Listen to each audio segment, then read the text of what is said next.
Thank you very much, Bob. I appreciate that. Thank you so much to the Canadian Club for welcoming me back to this podium for a second time. It's been a few years.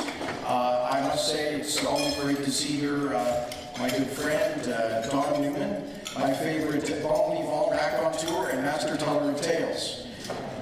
Good to see you, Don. You're always welcome to visit us in Alberta. I also wanted to thank Dwayne Oakley for that beautiful bagpipe rendition of the Maple Leaf Forever.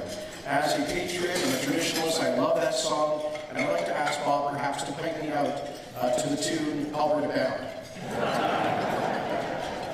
Thank you, Deputy Prime Minister, so much for being here. I have to say, Albertans are very proud to have a Deputy Prime Minister born and raised in Peace River country who understands Alberta, and I truly appreciate your presence, and I look forward to working with you in the spirit of searching common ground to ensure prosperity and opportunity for Albertans and all Canadians.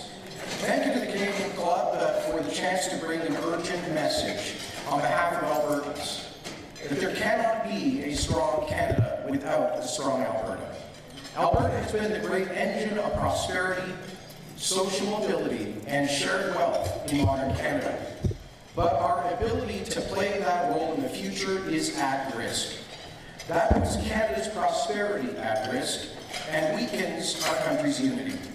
That's why I'm here today with Team Alberta, an unprecedented mission of 8 ministers and 11 deputy ministers to press for a fair deal for Alberta in the Canadian Federation now. On ne peut pas avoir un Canada fort sans un Alberta fort. Alberta est un des plus grands moteurs de prospérité, mobilité sociale et les richesses partagées dans l'histoire du Canada moderne.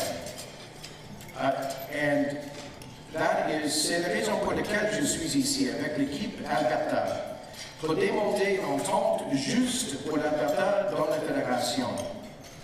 So to boil it right down, our idea of a fair deal is a federation that respects the original vision of our Constitution and that allows us to develop our resources, getting them to global markets at a fair price so we can continue to share jobs, wealth, and opportunity with the rest of Canada.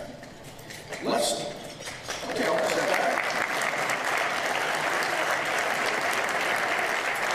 start with the numbers. We have made a massive, oversized contribution to Canada's prosperity. You can see some of this on the screens on the side. Research by economists Robert Mansell, Lukesh Kanal, and Jack Mintz concludes that Alberta has made a net contribution of $630 billion to the rest of Canada since 1961. In the last 11 years alone, the net transfer from Alberta to the rest of the country was $240 billion. That's a personal contribution to Canada of $55,000 from each and every Albertan.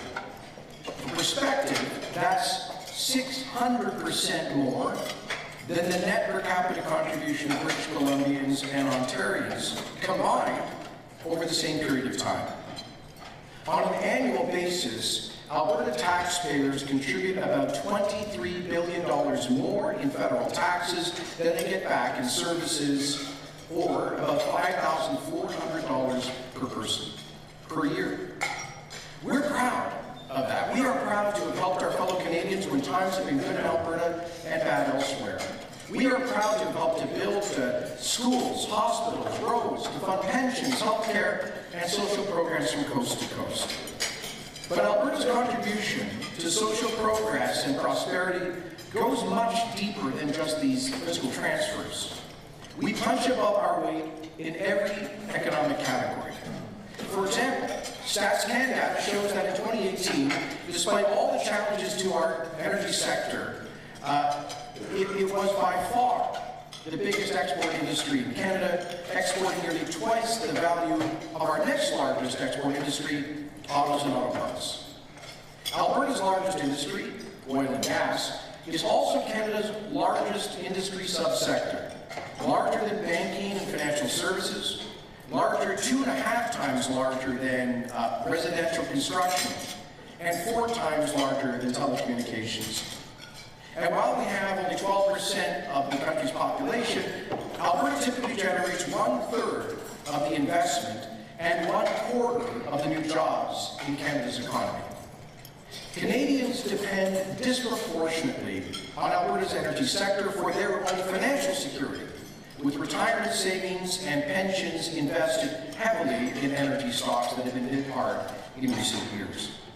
Our energy sector has been Canada's greatest engine of social mobility, moving tens of thousands of people without formal post-secondary education into great middle-class careers. This is demonstrated by the work of the University of Ottawa economist Miles Korak. He spent years analyzing intergenerational income mobility and plotting it on the map of Canada. Korak's work, you can see the map here, Korak's work finds that Alberta is by far the best place in Canada to move from rags to riches, from the lowest income group to the highest. And believe you me, I know more than a few Alberta millionaires who've done just that. Alberta's dynamic economy enables people to overcome socioeconomic hurdles that are sometimes insurmountable in other parts of Canada, which is why so many have moved to Alberta over the years. It's also why we enjoy by far the highest levels of Indigenous employment and the highest incomes amongst Indigenous Canadians, and better economic outcomes for immigrants and refugees as well. Alan Freeman, the longtime economics reporter, who's now a senior fellow at the University of Ottawa's Graduate School of Public and International Affairs, wrote the following, quotes, "In the 2 decades between 1994 and 2014, Alberta's GDP grew by an average of 3.5% a year. The province, with something over 11% of Canada's population, accounted for 25% of the new jobs for the entire country in the 10 years to 2014. Resource companies, led by the oil sands producers, invested $126 billion in their facilities, accounting for almost half of all non-residential capital investment in Canada." He went on to say, "We all benefit. Revenues from Alberta flowed into federal coffers, boosting overall growth, allowing Canada to avoid the worst of the Great Recession of 2008-9. Alberta provided a huge safety valve for surplus labor from other parts of the country.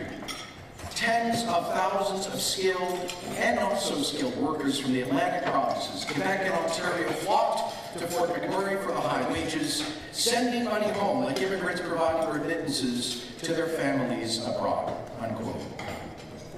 If not for Alberta's huge tax contributions, by the way, even during these tough recent years, Ottawa's deficits would be far worse than they are. Federal Finance Department data shows that without Alberta's net contributions in just the last 5 years, when we've been basically in a recession, the federal debt would be almost $100 billion higher than it currently is. In other words, sum it all up, Alberta has been the goose that laid the golden egg in the modern Canadian economy and for our system of fiscal federalism. But our ability to continue playing that nation-building role is in real jeopardy today, as we live through our 5th year of economic stagnation and decline. Our economy is still $3 billion smaller today than it was in 2014. Between 2014 and 2018, business bankruptcies rose by more than 50%. And it looks like 2019 will be another record year for bankruptcies and foreclosures in Alberta. Oil and gas investment is forecasted to contract for the 5th consecutive year in 2019, down almost 60% from 2014 levels. There has been, it is estimated, a $100 billion loss in market value of publicly listed oil and gas companies since 2014, making Canadian pensioners poorer. Of 129 independent Canadian listed oil and gas companies in 2014, this is shocking, almost half of those have seen their market cap decline by 90% or have been sold, delisted, or gone through an insolvency event. This has been devastating for Canada's financial industry. and there's not a pension owner in this country that's not been affected by it. Family incomes still haven't recovered, and our per capita GDP is down 13% overall. For years, we have been running the biggest provincial deficits in Canada, the fastest growing debt, and for years our unemployment rate has been above the national average, with Calgary and Edmonton having the second and fourth highest unemployment rates for large Canadian cities. The extent of this jobs crisis is obscured by tens of thousands of folks leaving the workforce, especially young men, and many, many folks leaving the province as well. It's estimated that we have lost something like 80,000 high-paying energy sector jobs. To put that in perspective, just think about this for a moment. Recall all of the media attention, quite rightfully focused on the tragic loss of 3,000 jobs at the GM plant in Oshawa. And Albertans felt a sense of solidarity for those people. That occupied the better part of a week of national attention, and rightfully so. Have we given anything like proportionate attention to the 80,000 energy workers who've lost their jobs in Alberta? These are stark statistics, but beneath them are the human costs, which are the ultimate source of the fear and anger that are roiling the prairies. Everywhere I go, I see the fear of people affected by this downturn. Business owners hanging on by the skin of their teeth with nowhere left to cut. Local municipal councillors struggling to pay for public services as local tax revenues dry up. CEOs with exhausted lines of credit and can't raise equity, grimly contemplating a third or fourth round of layoffs. Police officers, social workers, healthcare providers, overwhelmed by the explosion of homelessness, crime, depression, and addiction. This could not be more serious. Some rural counties have experienced a 400% increase in crime. More families are breaking up. Food banks and women's shelters have never had more demand. Alberta increased its support for women's shelters by 50% last year, and they're already indicating that they do not have enough space. The per capita, and this is very grave, the per capita suicide rate in Alberta is 50% higher than here in Ontario. And according to research from the University of Calgary School of Public Policy, for every 1% increase in the unemployment rate, we have seen 16 more people take their lives. So why is all of this happening? Well, here in central Canada, there seems to be a misunderstanding among some of what has caused this prolonged downturn in Alberta and Saskatchewan and more generally in Canada's energy sector. Every day I read columns and commentaries suggesting that we're just the hapless victims of global commodity prices, or that we're witnessing the end of oil and gas as an industry, and apparently, according to some of this commentary, the Albertans are just too dense to grasp this, and so we're just lashing out in frustration to Ottawa. So, but enough about the editorial pages of the Toronto Star. So let me take on each of these misconceptions. First off, oil prices are not low. They're average. It's true that in 2014 there was a sudden drop from $100 to $50 oil, but prices have stabilized. With the current benchmark, West Texas Intermediate at around $60 a barrel, which is well within the range of historical norms, as you can see on this chart. In fact, it's higher than the average price since the modern Alberta oil boom began in 1947, and higher than the average price that we've experienced since 1980. Now, because of the 2014 price correction, Canadian producers have cut costs by about 1/3, becoming more efficient than ever. Most of our major oil sands producers will tell you that they can operate profitably now at $35 prices for West Texas. At the same time, and at the same prices, we have seen a huge oil and gas boom south of the border and in many other parts of the world. Global production of oil is up 10 million barrels a day over the past decade. Much of that is being supplied from the United States, which has more than doubled output to become the world's largest oil producer, and for the first time in history, an exporter. Much of that production down there was fueled by tens of billions of dollars moving from Canada, specifically Alberta, to the Permian, Eagle Ford, and Bakken basins in the U.S. So while Alberta is in its fourth year of a jobs crisis, energy states like Texas, Oklahoma, and North Dakota are at full employment, experiencing sustained economic growth.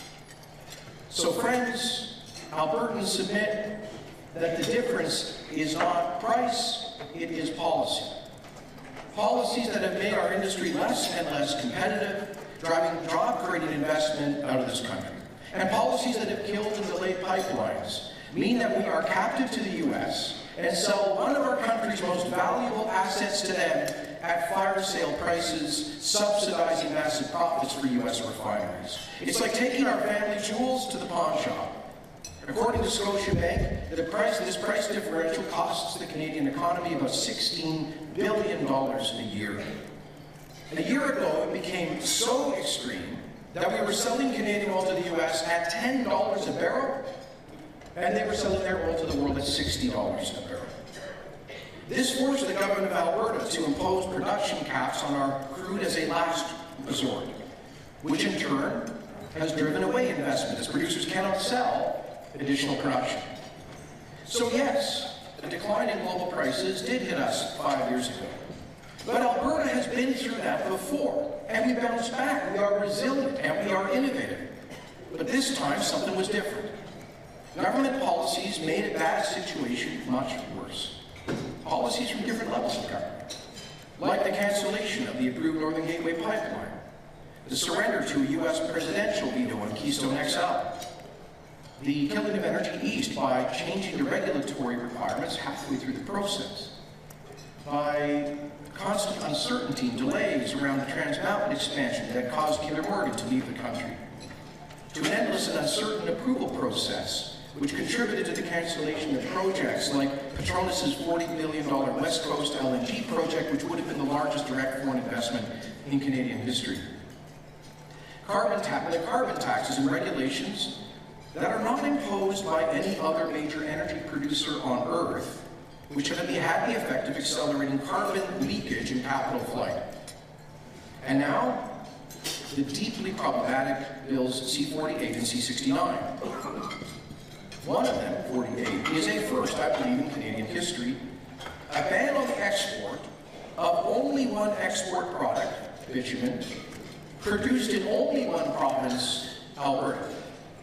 So while Saudi tankers can enter the Bay of Fundy every day unimpeded with their carbon tax-free conflict oil, we are barred from sending Canadian energy out of certain Canadian ports, even if we have the support of First Nations, as we do in many cases in northern British Columbia. That's why the Senate Transportation Committee voted to defeat Bill C-48, the decision that was subsequently reversed. And Bill C-69, the new Impact Assessment Act, is known in Alberta as the No More Pipelines Law. It creates enormous new uncertainty, potentially endless reviews, was opposed by almost every major industry group in the country, was opposed by 9 of the 10 provincial governments, by many First Nations, most of those in Alberta, and by all 5 political parties in my province. The majority of senators, including those appointed by the current Prime Minister, and a majority of the Liberal Senate caucus, voted to adopt virtually all of the amendments to Bill C-69 proposed by Alberta's government under the NDP and by the Canadian energy industry. But ultimately, these 180 amendments were reversed. C-69 not only creates huge new uncertainty for the future of Canada's resource industries at the worst possible time, it also constitutes, we believe, a blatant constitutional intrusion into our exclusive provincial jurisdiction to control the development of our resources. That power was hard fought for and won by one of my great predecessors, Peter Lougheed, during the debates around the patriation of the Constitution in 1981.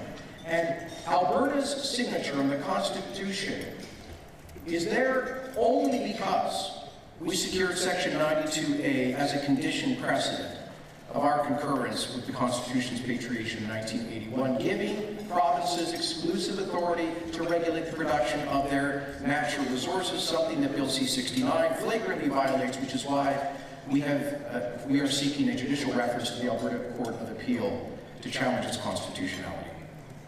On top of those policies, we heard the leader of the national government speak during the last election campaign, when he said, et pendant la campagne électorale récente, il a dit que, je cite, on a besoin d'un gouvernement qui va lutter contre les pétrolières. He said, quotes, we need a government that will fight the big oil companies. Now, I get that rhetoric happens in elections, and I hope that we can, starting with my meeting with the Prime Minister tomorrow, move beyond this and find common ground. I hope he will demonstrate his intention to do so through actions. But I just have to ask you this. Can you imagine a national leader of any party on live television saying, we need a government that will fight the big auto manufacturers? Or we need a government that will fight the big aviation companies? It is unthinkable, and rightfully so. Can you imagine a government during a prolonged downturn in Quebec, with tensions running high, bringing legislation that imperils Quebec's largest industry? I sat around a federal cabinet table. I think that would be implausible. And again, rightfully so. Et je dis, comme j'ai dit, la soirée de notre victoire électorale en avril, les Albertains sont depuis toujours les alliés du Québec dans la défense du champ des compétences des provinces. Et j'espère qu'à nouveau, nous serons les partenaires en prospérité. Nous avons établi une bonne relation avec le gouvernement du Premier ministre Legault. Et je suis très reconnaissant de son appui pour la situation de l'Alberta au Conseil de la Fédération la semaine dernière.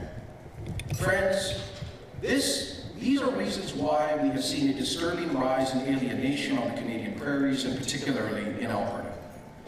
You'll have seen polls indicating support running as high as 32% for leaving the Federation. Let me be clear. I am and always will be an unconditional and proud Canadian patriot. Our government will always be a federalist government.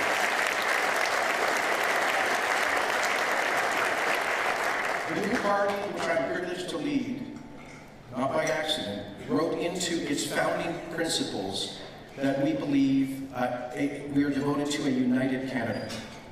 And I believe that despite our flaws, Canada is the best country in the world. And my patriotism will never be conditional. Nor do I understand, quite frankly, how the solution to a campaign that's trying to landlock Alberta is for Alberta voluntarily to landlock itself.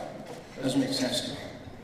Having said that, what concerns me most in the polling is the indication that upwards of 80% of my fellow Albertans say they, quote, understand or sympathize with the separatist sentiment. These are good people, the vast majority of whom I do not believe would ever opt to leave our country. They have not given up on Canada, but more and more they believe that Canada has given up on them. And so I'm here with my colleagues from Cabinet to convey a message to the newly re-elected federal government and parliamentarians from across party lines. Let us take seriously these challenges in a province that has done so much to build this country to be an engine of social mobility, of progress, of prosperity. Let us not make the mistake of diminishing or deriding these voices of frustration, the experiences of so many proud Albertans. My province's population has doubled in the past 3 decades, in large part because of people from every corner of Canada joining us in what they saw as an opportunity society. The 80% who I just cited, and some of the 32% that I referred to, many of those people, hundreds of thousands of them, were born and raised in Ontario, and Quebec, and Atlantic Canada, and British Columbia. They moved from the despair of poverty and unemployment or underemployment in the fishery of the East Coast, or the traditional manufacturing industries of central Canada or the forestry in British Columbia to enjoy opportunity in Alberta. They are Canadians profoundly and deeply, and yet this is what they feel. A sense of having been marginalized in the Federation. And so, I'm encouraged by the appointment of Deputy Prime Minister Freeland as Minister of Intergovernmental Affairs and our initial productive conversations, and the fact that many members of her cabinet have reached out to my colleagues to open a dialogue about issues affecting Alberta's future. But I'm also here to say that we need to see not just dialogue, we need to see some meaningful action. And that is why we are focused on first of all, we launched a fair deal consultation with Albertans to look at whether or how Alberta should begin to use some of the powers exercised by Quebec and Ontario, for example. We are not a marginal regional province. Demographers project that we will, in the not-too-distant future, exceed British Columbia as the third most populous province. Until recently, we had the second largest economy in Canada, until this downturn. And so we will be studying a whole range of ways in which we can more effectively exercise our powers as a province to defend our vital economic interests within the Federation. But I'm here today focused on 5 key urgent priorities for Alberta. Firstly, we are seeking a firm, fixed, and fast deadline to complete the Trans Mountain expansion to get Canadian oil moving to new markets so we can bring investment and jobs back to Canada. I'm specifically asking the government to commit to upholding and enforcing the rule of law to ensure that this happens, and to make it a priority to bring First Nations into the project as equity partners as quickly as possible. And on this, we in Alberta are leading by example. We have just passed through the legislature the creation of the Alberta Indigenous Opportunities Corporation, backstopped by $1 billion of the faith and credit of the Alberta Crown to facilitate Aboriginal financial participation in and co-ownership of major resource projects, including prospectively pipelines, because we think it is an economic imperative. It would be a game changer in terms of completion of major projects. But we also recognize that it is a moral imperative of our generation to help our Indigenous people benefit from the resources that lie below the ground that their ancestors first inhabited. And we hope the federal government will follow suit.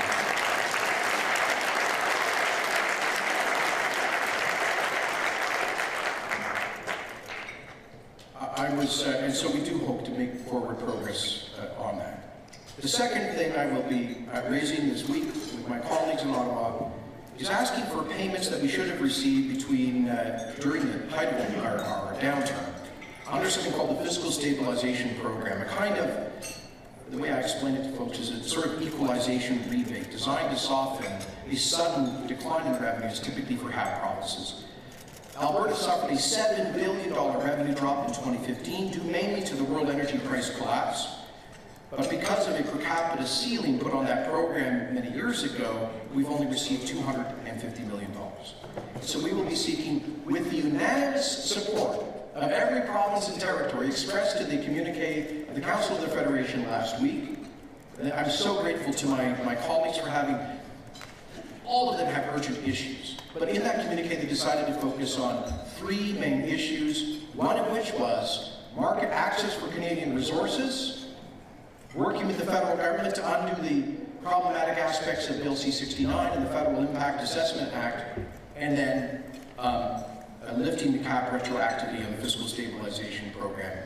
And Minister Freeland, I can assure you that if the federal government decides to do that, to recognize the huge adversity of my province, that we will put those funds to good use, helping to create good blue-collar jobs in areas like reclaiming abandoned wells that will help to improve our environment at the same time.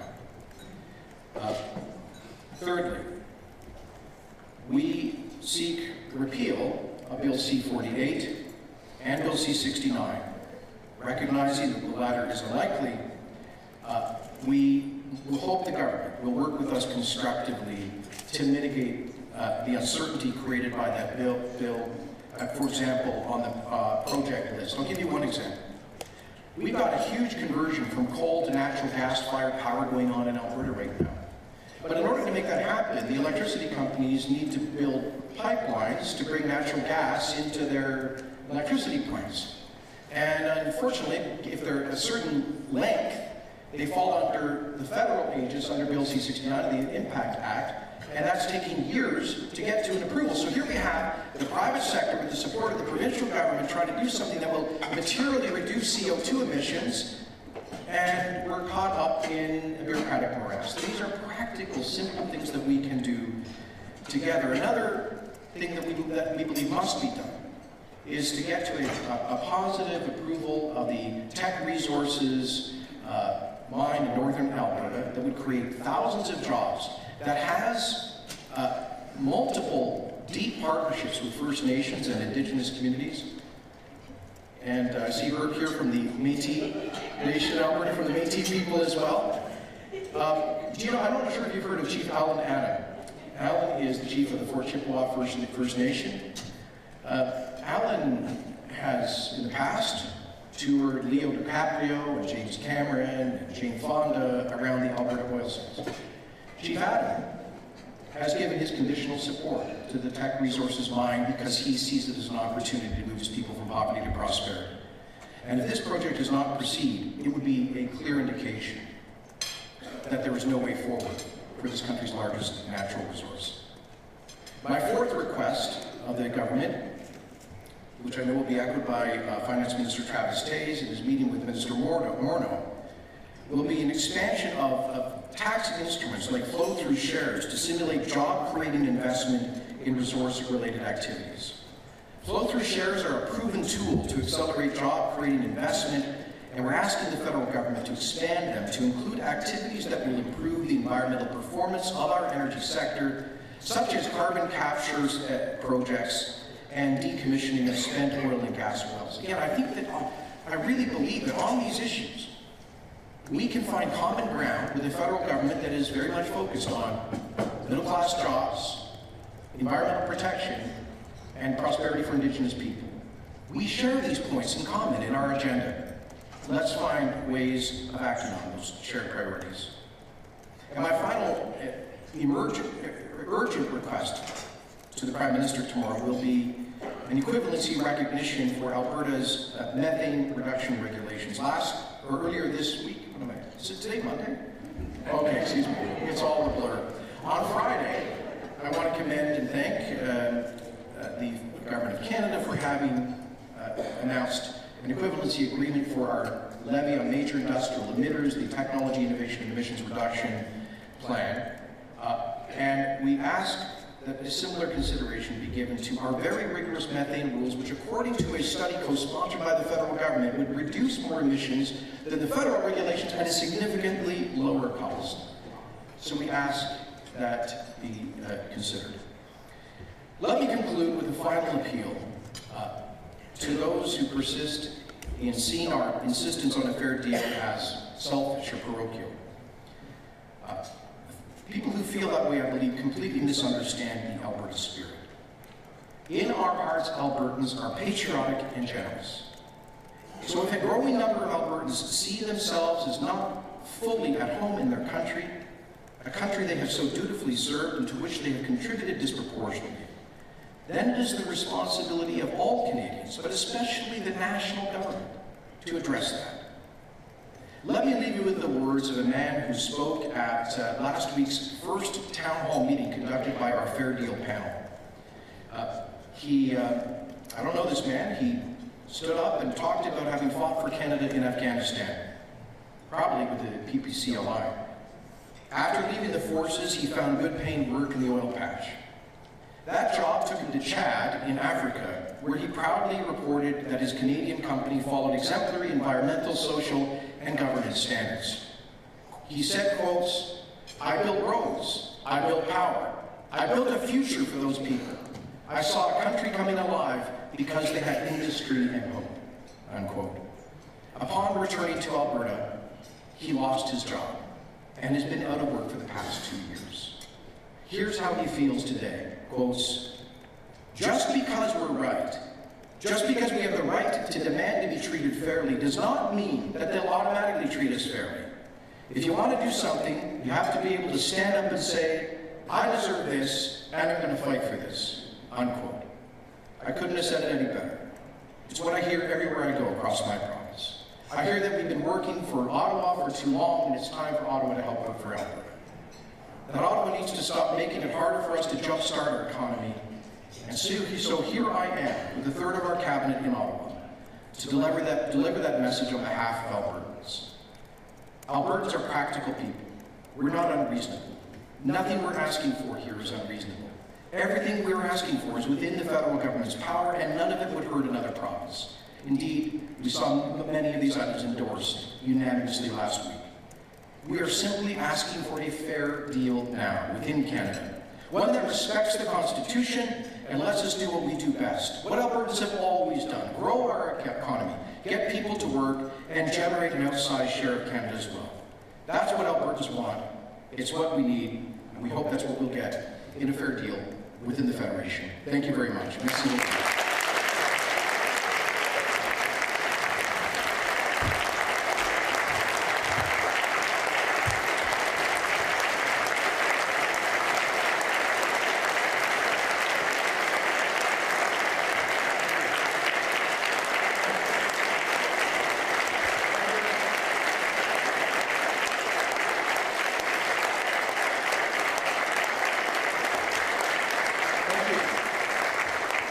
I think we've got 10 minutes to take questions. I'm sorry that went long.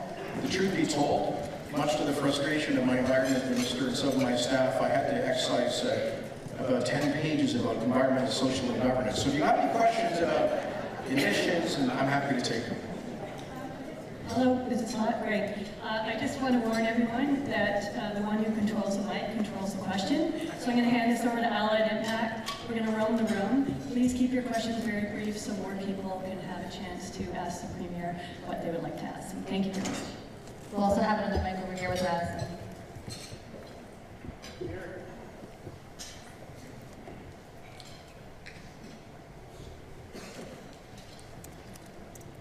Thank you, Premier Kenney, and welcome back to Ottawa. You asked if we have questions about emissions. I do. My question is, what are your views, if you'd like to share with us, on the recent appointment of Mark Carney as UN Special Envoy for Climate Action and Climate Finance? And do you think there would be areas of collaboration and cooperation, or is that asking for too much? Well, I think there may be. In fact, I'm hoping to see my friend Governor Carney in London as early as next week. He might be otherwise preoccupied following the UK elections, but I do hope at some point to have a chance to chat with Mark about his new responsibility. And I will share with him that I believe part of the answer to the challenges we face in climate change can be found in Canada's energy industry. Bear with me a moment.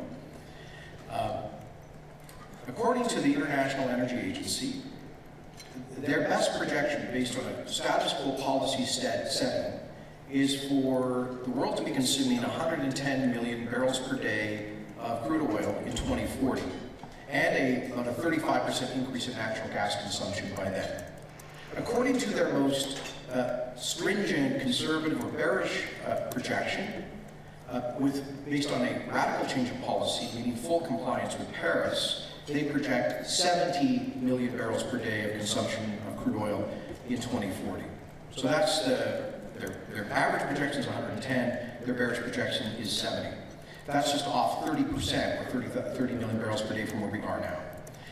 The question then is, who will be providing that oil? Because even if the whole world converts to electric cars, for example, only 25% of oil consumption is vehicles. To build lighter airplanes and faster and more efficient cars will require plastic products that is generated from the petroleum industry, for example. And so, in that respect, I've got a great quote I was going to use from Bill Gates. In February of this year, he said, quotes, when asked about this, he said, let's stop joking around. This term clean energy, I think, has, quotes, screwed up people's minds. How are you going to run Tokyo on 22 gigawatts of electricity during a 3-day cyclone on a battery? No one is close to solving the problem of reliability. How are you going to make steel? Where is the fertilizer, the cement, the plastic? Where is it going to come from? Do planes fly through the sky because you put numbers on a spreadsheet?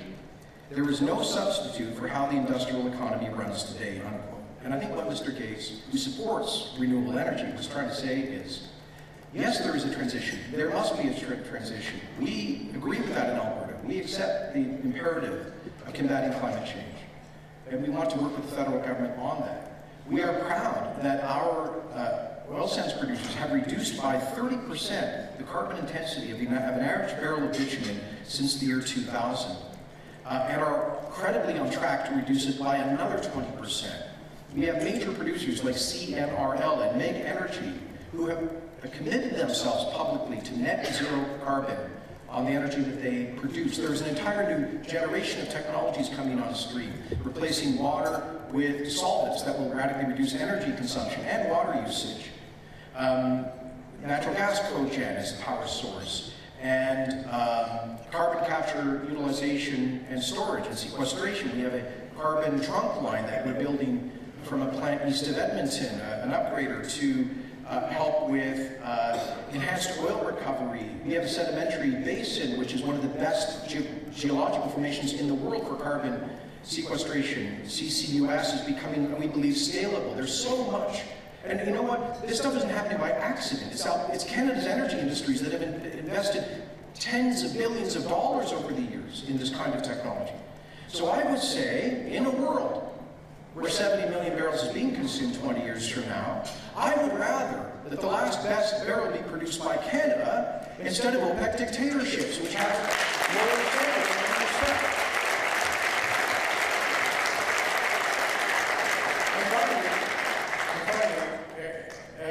This is particularly prescient on the question of liquefied natural gas.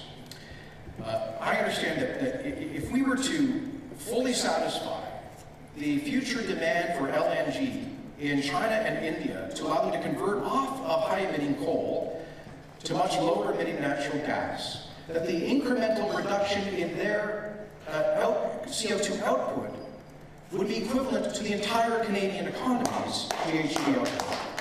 So I hope that the federal government will seek to get credit for that kind of export through Article 6 of the Paris Agreement. We'd like to work with them on that.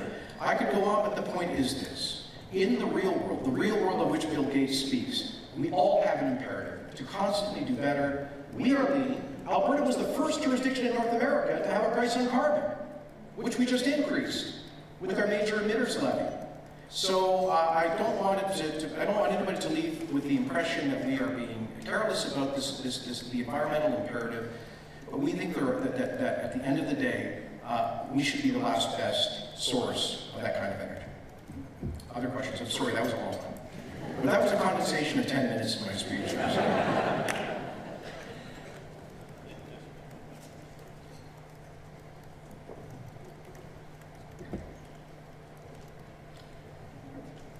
Good afternoon. My name is Christian Suthatiran. I met you earlier. 15 years ago, I bought a town called Kitsault in British Columbia. It's on the fjord of Alsap. In 2013, January, I was the first one to announce a dedicated energy corridor for and terminal at Kitsault. Since then, several pipelines to Kitsault, Arthur Kitsault has been approved. And I met a number of folks at a senior level like CAP, CAPP, and CPAP, but I just find that they don't seem to have any vision, but I have to get it done. We can bring crude oil and natural gas to Kitsault pipeline because the pipeline for natural gas only been approved, and I'm not getting the kind of support and encouragement from CPAP and CAP and other energy companies in Alberta, even though Canadian and international energy companies spend more than $20 billion, and yet not a single pipeline has been built. So this is much better than a kindergarten transportation pipeline, and the cost will be significantly less. India and China are begging to buy our products. Yes. Thank you, Krishna. You know, I first met Indian Prime Minister Narendra Modi when he was Chief Minister of Gujarat in 2007, I believe, in Ahmedabad. And after thanking me for coming there, the next thing he said was, how quickly can we get your Canadian liquefied natural gas? He was building a huge LNG import facility at that time in Gujarat, which, as you know, is northwest India.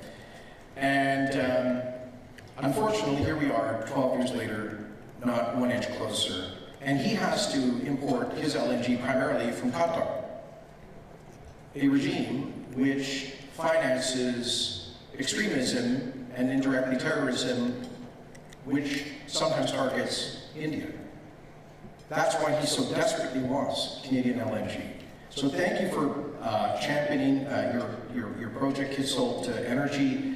And let me just say, I really believe that LNG can be a nation-building project. We need to be audacious about this. We have all 10 provincial governments, all 3 territorial governments of all partisan stripes in favor of LNG.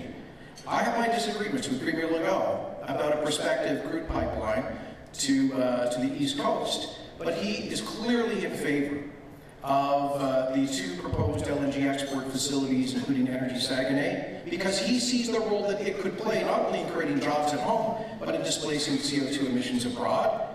The new Democrat government of British Columbia, strongly in favor of facilitating additional LNG export projects, and almost every First Nation Indigenous group in British Columbia synced up with that. So you have, I mean, how often does that happen in this federation? You get parties from right across the spectrum, provincial and territorial governments, and First Nations lined up on the issue of the development of resources that can also be beneficial to the global environment. I think we should seize this opportunity to advance projects like yours.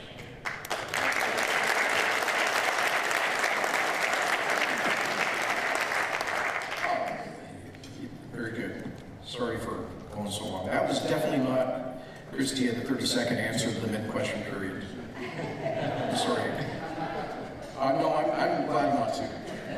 Mr. Premier, I'm sure we could listen to you for the rest of the afternoon.